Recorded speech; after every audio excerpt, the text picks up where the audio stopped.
Promises to cut down are promises that cannot be kept.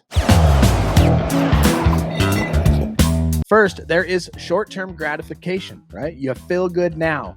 There is strong short-term gain that causes you to assume that the drug behavior is good for you. Your body's still healthy. You're just brand new into getting high. You take the drug, you feel like you're walking on cloud 9, or maybe you're 10 feet tall and bulletproof, or all of a sudden you got a lot of work done. And so you assume, dang, that was good for me. Number 2, the long-term pain and dysfunction says the short-term gratification is eventually followed by long-term pain.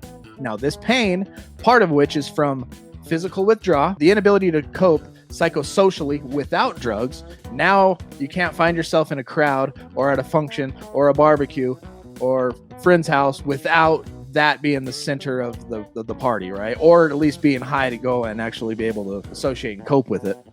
This is a direct consequence of using the addictive drugs. Addictive thinking, you're going to deny it or you're going to justify it. You're going to rationalize it away somehow, some way. I only got a little left. I'll make this last for another 2 weeks and I'll cut each little bit. That was me. I'm going to get a pint tonight. I'm going to drink half of it because last night I drank way more than one. Maybe I'll drink one tonight and then tomorrow I'll do a half. And then I'll just keep cutting it in half until I'm finally just done. Bull crap. Right? And that's rationalization in order to continue using. So then number 4, you get increased tolerance. More and more of the drug is required to produce the same effect. We urge you to write a drug use history. And when you write this drug use history, you bullet point it in a way that shows the amount, the substance, the amount, each time you used it, the best you can, just to show your increase in usage.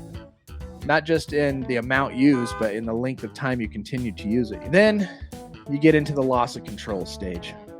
The obsession and the compulsion become so strong that you cannot think about anything else. Your life is revolved around either getting, using, and then planning to get more. Your feelings and emotions become distorted by the compulsion. You become stressed and uncomfortable until finally the urge to use is so strong you cannot resist it. Once you use the addictive chemicals or the addictive behaviors, the cycle starts all.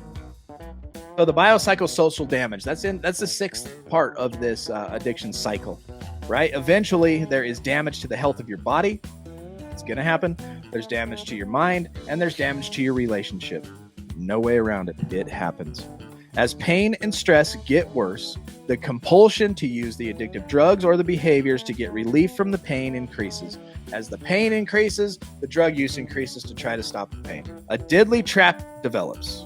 You need addictive use in order to feel good. When you use addictively, you damage yourself physically, psychologically, and socially. This damage increases your pain, which increases your need for the addictive use. Promises to cut down are promises that cannot be kept. So if you're telling me right now, I've got just a little left and I'm going to use it, I'm going to cut down and cut back the next week, I'm going to take this, I'm just going to wean myself down. That's a promise that cannot be kept, and you're lying to yourself. Any use will keep the addiction active. Abstinence is a necessary step for the first step of recovery. First step, abstinence. Now you can get into the caveat of medicated assisted treatment. Go to your doctor, and if you have a psychologist or counselor, get in cahoots with both of them. Figure out a plan for that.